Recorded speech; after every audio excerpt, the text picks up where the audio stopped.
Hi, I'm Natalia, and English is not my first language. Russian is. People ask me all the time what strategies I use to continuously improve my speaking skills, my language skills, and I want to share one tip with you today, which is dictionaries. There are a lot of words that I still don't know in the English language, and I don't believe that I ever will be able to learn all the words. And most importantly, I don't even care how many words I know. And you know the standards that say when you move to a certain level, you're supposed to know this many words, and then you move higher up and you're supposed to know this many words. I don't really believe they're accurate and they make any sense. The quantity of words does not matter at all, because I personally know a lot of people who know a lot of words and they have no idea how to put these words in sentences. They have no idea how to connect these words and they still make mistakes. We all make mistakes, Danielle.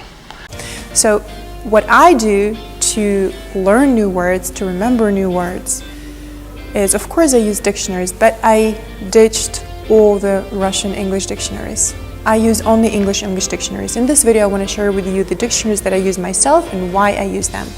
The first reason why you want to use an English dictionary is because you can always listen to the pronunciation. I love that feature. When I see a new word, I have no idea how to pronounce it, and if I see this word in my emails every time or in documents, if I only read it to myself in my mind, I can imagine how it's pronounced, but I have no idea really. So it's a good idea to go to an English dictionary, press that button, push the button if you want to, several times until you really hear how the word is being pronounced.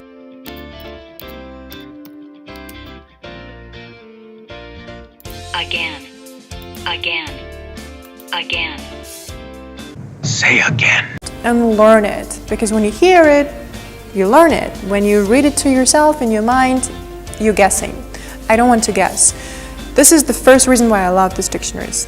Reason number two why I love English dictionaries is because they're written by native speakers, and native speakers are explaining the word to me in their language. They explain how they see this concept, and they show me how people talk about this concept. That means I can go and I can see examples of sentences with this word.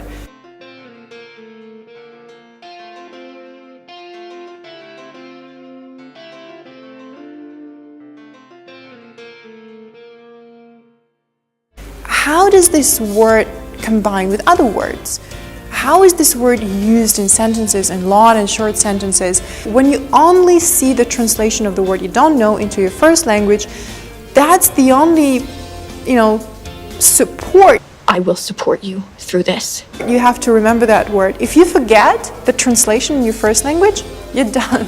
You cannot remember the meaning of the word. When you use an English dictionary, you have way more association. You have the sound, you can listen to how it sounds. You have a picture, most likely.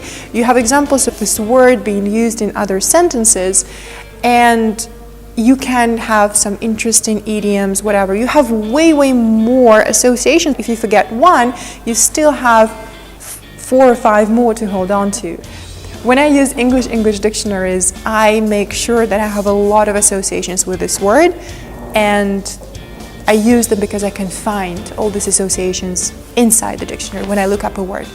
If you want to master a foreign language, you want to master communication with other people. It's not a discipline. Language is not a discipline, and I believe it's worthless to study English for the sake of grammar, for the sake of the number of words that I know. I want to connect with other people who think in this language on a deeper level. This is exactly the reason why I use English dictionaries, because when I do so, I can see how these people think and how these people see the world. The time has come to see the world as it is. My top 3 dictionaries are Merriam-Webster.com. I believe this is the oldest American dictionary, and it's very accurate. What I like about Merriam-Webster, and I have it in my phone all the time, I have the app as well, I can always listen to the pronunciation of the word and I can hear correct American pronunciation. If you want to learn British accent, I think thefreedictionary.com is another good resource where you can listen to the British and to the American pronunciation, so you can learn both, because sometimes they can be quite different. Vitamin, vitamin. Vitamin. Vitamin. That's different. Why I love Merriam-Webster is also because I can see examples of this word in a sentence, and when I scan ways of how a certain word is being used in a sentence, I already have an idea of how I can apply it in my own speech. Another thing that I love about Merriam-Webster is if you simply go to their homepage, you can see a game or a video or a nice article or something. It's quite entertaining. If you're interested in learning more words, in learning new concepts, and learning how these people think, these people, I mean English-speaking people, native speakers, you can watch a short video about the history of a word, or you can play a game. Can you guess the word?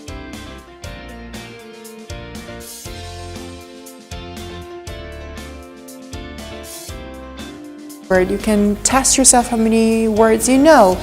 I think they have a game which is called the Word of the Day, which I used to play quite regularly because I was interested in my own ability to recognize certain words. They have quite interesting articles, so if you're looking for something to read in English, that's a place to go. Sorry, I have to go. Next. And another reason, finally, why I like Merriam-Webster.com is because in any English dictionary, actually, when you start looking for one word and then you ask yourself, okay, but I need to use this word in a different situation, what other variations are there? And you start reading through examples with sentences, idioms, ways to use the word, you learn so much about the language. If I use the Russian English dictionary, or whatever your first language is, mine is Russian, when I use the dictionary, what I get is one word in my first language. That's it. One word in my first language to remember the meaning of the word that I don't know in the English language. Only one word. If I use the English dictionary, I get a whole experience. I start looking at all these examples and I learn so many new words and concepts on my way. This is another reason why I like using English dictionaries, because I get way more than just one word in my first language that I will be afraid to forget. Bye, Mark. Hey, don't forget about this afternoon. The second dictionary that I like is yourdictionary.com. I like it because they have this tab which says examples in a sentence, I believe, so you can see how a certain word is used in sentences, and you're going to see a list of 100% correct English sentences. Sometimes you know a word, but you have no idea how do I use this word in my sentences or in my speech, so that's a good resource to go and check yourself. Sometimes it's even good to check if your ideas are correct. And of course I use urbandictionary.com because when I watch movies, when I listen to songs, very often I hear certain words that I'm not sure about, I'm not sure what they mean, I probably haven't heard them before, and Urban Dictionary is a good resource because it always tells me what this word actually means. Probably you're not going to find the words that I find in Urban Dictionary in classical dictionaries, but you always find interesting colloquial slang phrases in Urban Dictionary. You see how the language evolves and how native speakers talk, and what certain words that seem very innocent to you Innocent? can mean not so innocent things to native speakers. So if you want to be careful and if you want to make sure what you're actually saying and how to say that correctly when you communicate with real people, that's a good resource to go to as well. I've been using this strategy for years. I try to never ever use Russian English Dictionary or English Russian Dictionary because it's limiting my resources and it's limiting my perception of the language instead of expanding it. I don't want to limit myself. I want to learn more. And every time I go to an English dictionary, I get way more than I expect.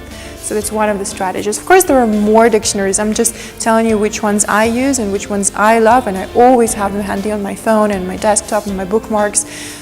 Maybe there are more. Feel free to tell me what your favorite dictionaries are and leave the links in the comments so that everyone who watches this video can use the resources that you recommend. But please recommend the ones that you use yourself. Thank you so much for watching.